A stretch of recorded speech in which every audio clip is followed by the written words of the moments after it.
Hello and welcome to another financial analysis video. Today I'm talking about Intel, the tech giant, releasing earnings today, and they beat by 5 cents, 64 cents a share versus 59 cents.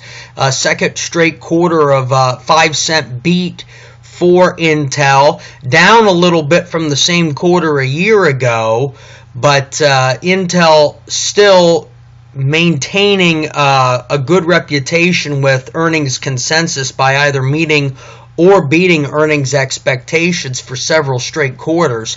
And it's interesting because, these larger tech companies, as they get bigger, they start to trade on smaller PE ratios. It's sort of a rule of thumb.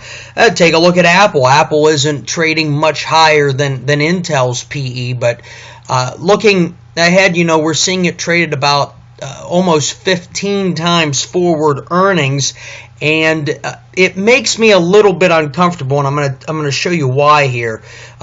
We have the issue of earnings and revenue growth slowing.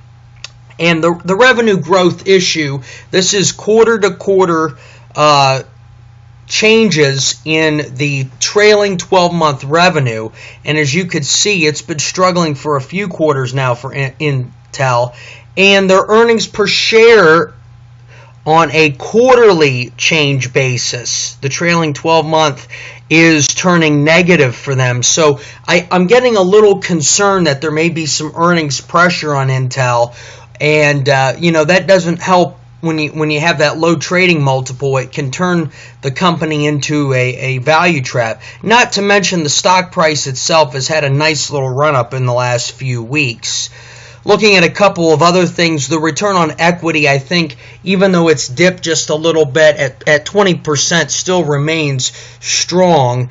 And unfortunately, the company did not provide cash flow information, so I can't really analyze the cash flow. However, I will show you, see, these charts are not relevant here, but the trailing 12-month revenue chart, continues to look pretty good, although that growth is slowing. Overall, I'm a hold on Intel. I wouldn't mind seeing it come back down to these levels before I become a buyer, just because of the uncertainty with the revenue growth and earnings growth as well.